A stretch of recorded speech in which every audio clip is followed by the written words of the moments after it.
dito? Wala na kay mani?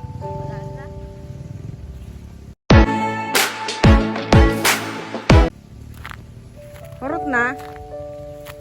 Gi-harvest na ni mo? Tanom na to. Katong gitanom din ni mo, wala na to? Wala na eh. Wala ka sopa ang liso ato. Karon wala na dyan makaon diha. Dong, waka ni eskwela dong? Anak ni Miguel. Miguel. Di eskwela. Ni jadi araman klase niya. Tuwing sa kadlaw na kadire.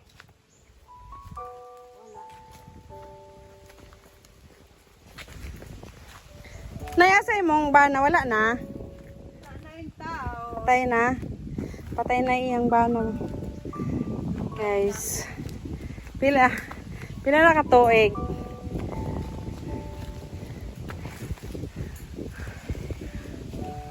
Magkunsi. Ay, 11 years. May ganin no. Hindi man naisipan mag-asawa. Kapoy. Kapoy? Kapoy. Kapoy nga. Disturbo na.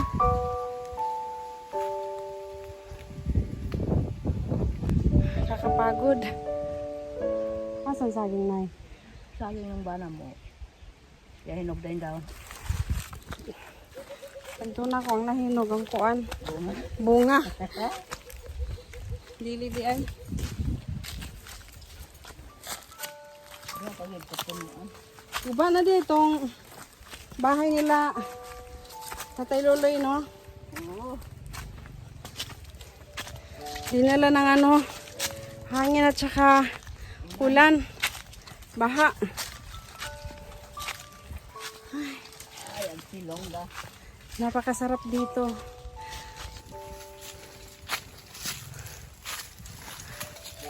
Mahangin, malamig ang simoy ng hangin. Ay.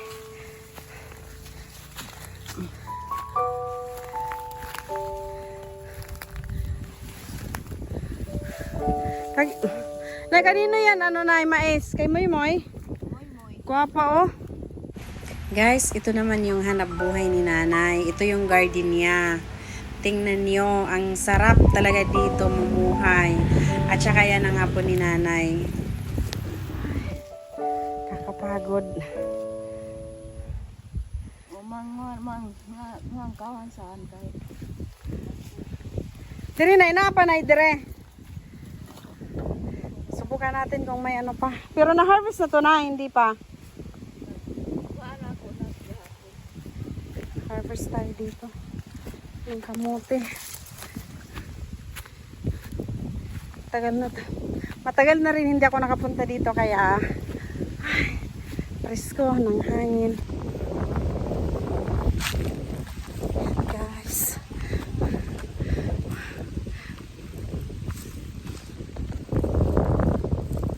Ay, sarap. Sarap dito, guys. Namimiss ko to. Hindi kami nakapunta dito dahil nga sa ulan at baha. At nag-landslide yung mga dadaanan namin kaya almost 3 weeks hindi ako nakapunta dito. Kaya ito, sarap. Sarap dito sa probinsya sa bukid nakatira. Balak sana namin dito magtayo ng bahay.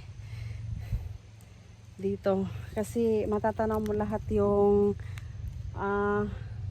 dagat, mga bundok. Diba? Sarap dito mamuhay.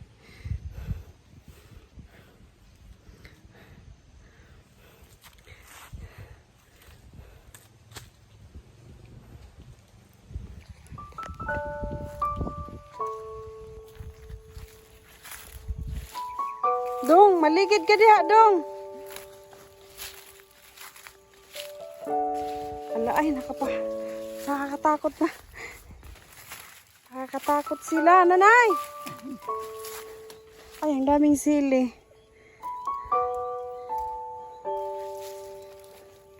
Dapat na nagtanim ka ng maraming sili dito. Para ibinta mo. Ya. Daging at tag 50 yang Yan, nag-harvest si nanay ng, ano yan, nay?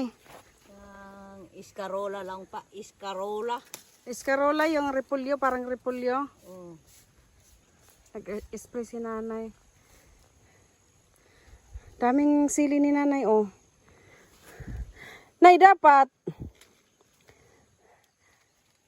marami yung tinanim mo na sili kasi mahal yung kilo. Nay, alam mo yung turmeric, nay? Wah, Turmeric ba? Kabalo ka na? wala. Kanang kalawag ba? Kalawag? Ah. Kanang luyang dilaw? Nay, magtanim ka na niya. Magtanim ka. Dahil mahal ang kilo sa palengke. 80, 100.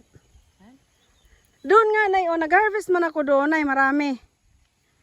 Doon, sa baba ng ano. Baba ng bunghon.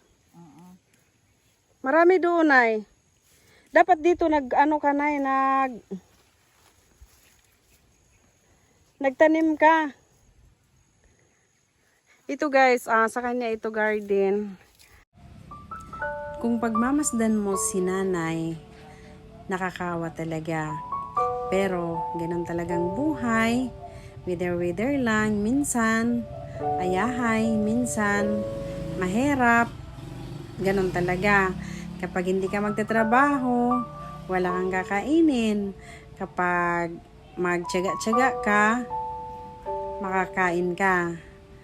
Kaya, Nay, saludo talaga ako sa iyo. Sabi nga nila, habang may buhay, may pag-asa. Kaya, Nay, huwag kang mawala ng pag-asa. Kawawa naman si nanay. Nay, ibibinta mo yan o kakainin mo lang? Ahon yang hingi. Ako maghingi din ako. Pwede. Oh. Pwede pa ba yan kainin, Nay? Parang siraman yan.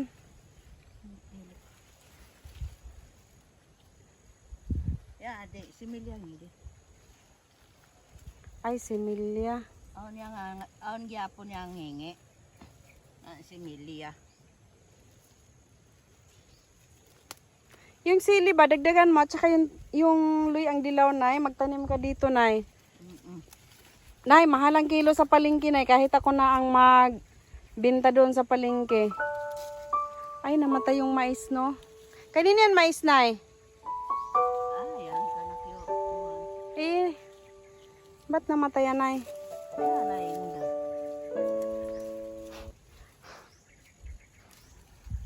Ang laki ng garden na ni nanay, oh, yung taniman niya ng ano, kamote, sweet potato.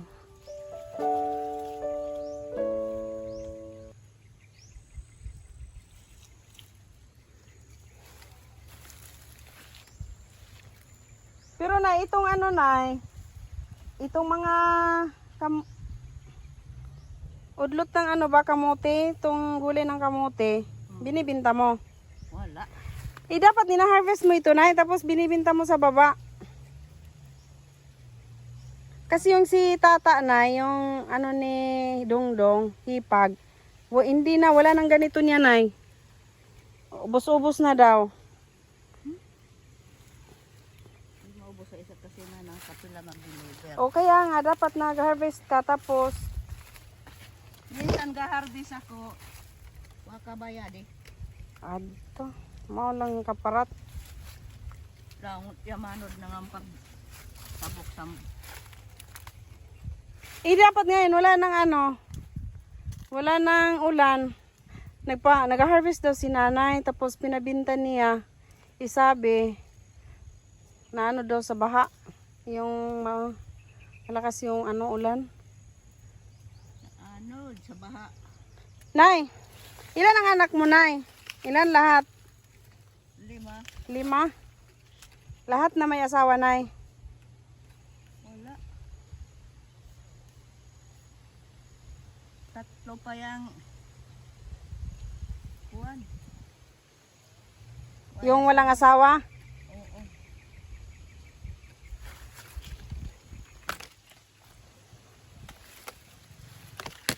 Tapos na, ito lang yung ano mo, hanap buhay mo, yung mga ganito. Oo, intawon. Kawawa naman si nanay. Pero yung mga anak mo na, may mga trabaho. Ang dalawa. Kaso minyo dahil isa to Manila, isa. Ah, pero pinapadalhan ka na. Yan nga ang isa. Kaya padalhan ako.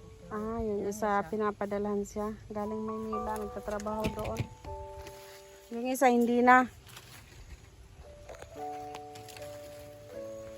Ito sa asawa. Ay, asawa na daw. Yung isa na lang nagsusuporta kay nanay.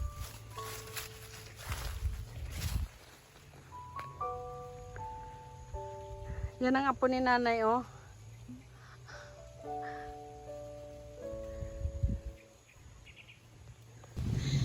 Nay, kung tatanungin kita ngayon, ano, may pangarap ka pa sa buhay mo? Ang pangarap ko lang na mabuti ang kalagayan ng lawa. Ah, yun, kahit naman sino, yan talaga ang wish. Kahit wala tayong pera, makakain lang tayo ng 3 bisis. Maganda yung okay yung katawan natin. Okay na yun, Nay, no? Para pati ka na magdato, waman kaya di man nato na buton. Ah, pero ay imposible na yun. Ah, maliban pa anang health, Nay. Unsa pa jud pangarap nimo, Nay, nga gusto nimo mapalit unsa ba kanang unsa pa jud pangarap nimo? Ano yan, ano pa yung pangarap mo sa buhay? Kani char-char lang good, Nay. Char-char lang, Nay. Kapoy da gani magdapo. Kapoy na ikaw, Nay. Kung ibalik na to ang kagahapon, unsay lami kayo nga imong experience ba kanang imong maalaala noong bata ka pa, Nay? Kanang gusto nimo balik-balikan ang imong mga kagahapon ba?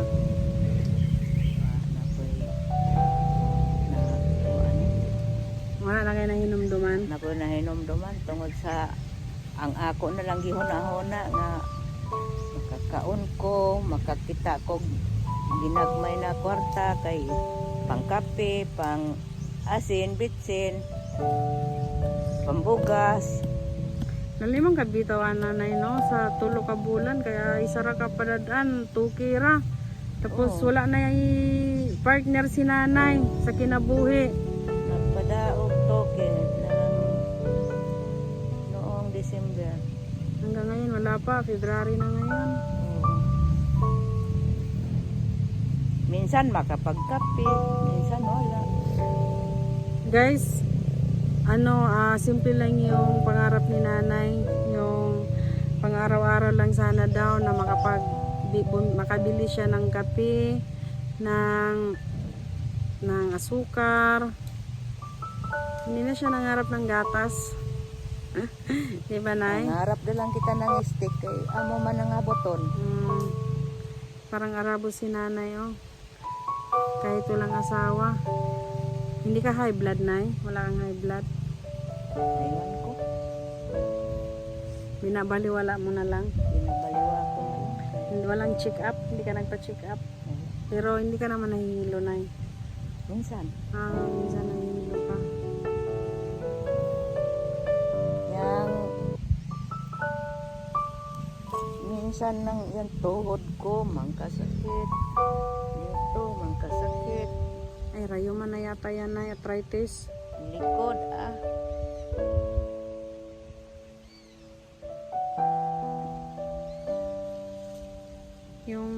Pero may bahay ka sarili, Nay? sarili sa nang Kuyan Rom. Guys, ito kasi si nanay. Yung apo niya. Yan. Tsaka, di ba, tumatanda tayo, dapat ayahay na sana yung buhay kasi may mga anak, nagtrabaho na, mga malaki na. Pero hindi pala, kailangan talaga habang abang bata ka pa, doble yung ano mo, yung kayod mo sa sarili mo, yung sipag at tiyaga. May is ka ba? Maganda talaga sana kapag may is kasi may insurance. Kahit hindi nagsusuporta yung mga anak, may sariling income galing sa insurance. Parang sa mga SSS, kailangan talaga may ganun. Dahil darating ang araw, yung mga anak, may kanya-kanyang hanap buhay, may kanya-kanyang pamilya na pagtuguunan ng pansin. At sa mga, hindi ko naman nila lahat, may mga anak din naman na tumitingin ng utang na loob sa mga magulang. Paano kung kakarampot lang yung hanap buhay na yun, kikita ka ng 300 per day, tapos may anak ka 5. Syempre, yung mga magulang, hindi na mapapansin, di ba, Nay? Kaya, habang maga pa, o habang bata ka pa, mag-savings na, at saka, yung mga may insurance talaga. Dahil, porkit may anak ka, magbibigay sa'yo ng suporta. Hindi talaga yun mangyayari kapag kakarampot lang ang sahod. Kapag 200, 300 per day, tapos may mga anak ka, kulang-kulang talaga yun ay So, syempre, ikaw na magulang, hindi ka na mababaliwala ka na. Although, gusto talagang tulungan wala talagang magagawa kasi kulang sa pamilya di ba, Nay?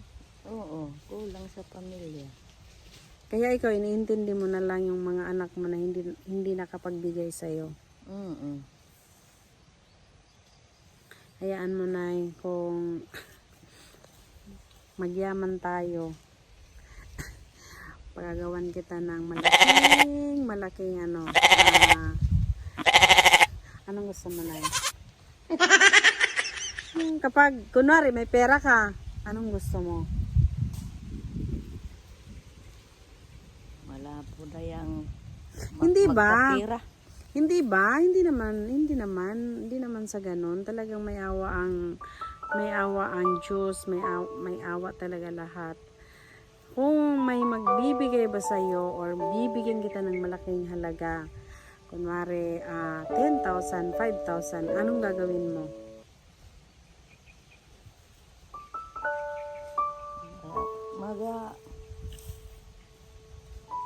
Walang problema, magmandaya ka, magsalita ka ng mandaya.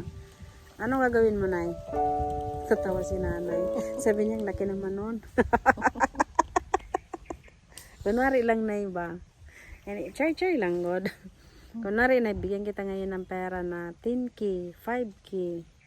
Sa hirap ng buhay ngayon,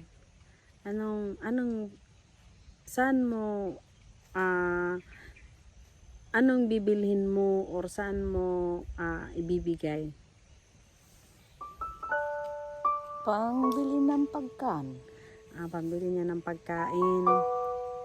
Kasi mahirap talaga ngayon ay Mahirap. Mahirap talaga, guys. Sa totoo lang, kahit kami, nahihirapan kami. Biruin mo yung kilo ng bigas, tapos hindi masyado nabibinta yung bigas ngayon sa amin kasi yung talaga namin, nag-business ako ng bigas. Nag-business din ako noon ng grocery. Kaso sa hirap talaga ng buhay sa amin, na-stop ako magtinda ng mga canned goods, grocery. Tapos bigas na lang. Tapos yung bigas sa amin, guys, nagbigasan kasi ako na parang na-stop.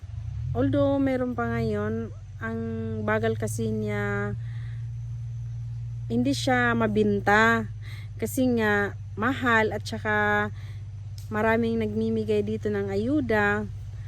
Maraming halos lahat ang kinakain ngayon dito sa amin ayuda, kasi nga napakahirap ng buhay ngayon dito sa amin kasi nga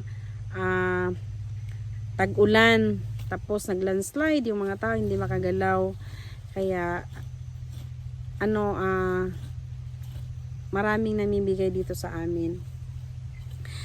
Ngayon, Yun lang ang hanap buhay namin, business, matumal. Kaya pati kami talaga naapektuhan ay, sa totoo lang. Kaya guys, sana masuportahan ninyo yung channel ko. Pindutin lang yung subscribe. Nakakatulong ka na kay nanay.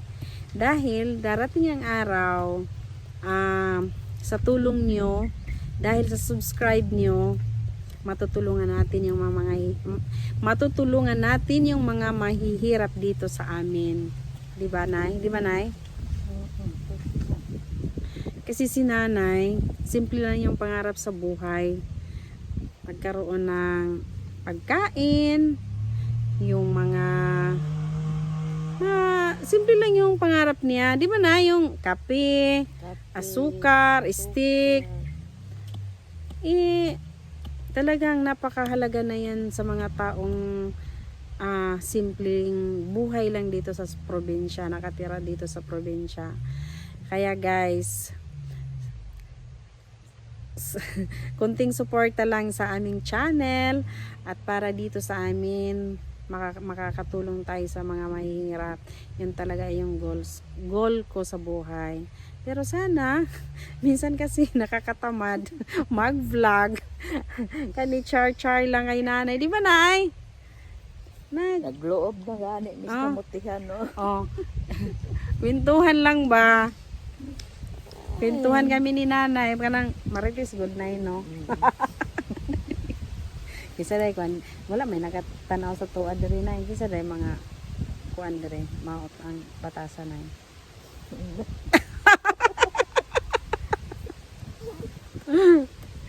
Di ba kasi yung mga ganitong matanda kasi yung sinanay ba yung doon sa baba na sira na pala yung ano nila doon ng bahay. Yeah.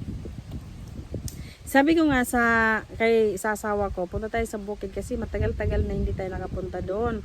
Kasi nga tag-ulan dito sa amin. Nang tiningnan ko yung bahay, wala na, sira na. Sira na. Nakakaiyak talaga kasi ganun pa yung bahay nila, kiling-kiling. Tapos, yan, natiwas jud sa hangin katong sigig-ulan. Di ba? Siya panday na ngayon. Pinanday ng hangin at pinadapa sa lupa. Yan, good vibes lang tayo, nanay, no? Malay mo. May Amerikano pa magkagusto sa'yo. Tingnan mo si nanay, parang Arabo. Di ba? Nakakatuwa yung mga ganitong kwentuhan. Sabi ko nga,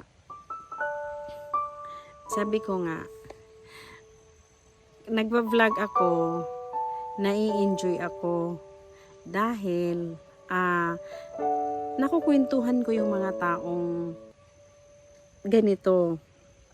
Kasi kami, ganito rin ang buhay namin noon. Mas malala pa yung buhay namin noon ay. Kasi kami noon, buti na ngayon may purpose sa mga mahirap. Kami noon, mahirap pa sa mahirap.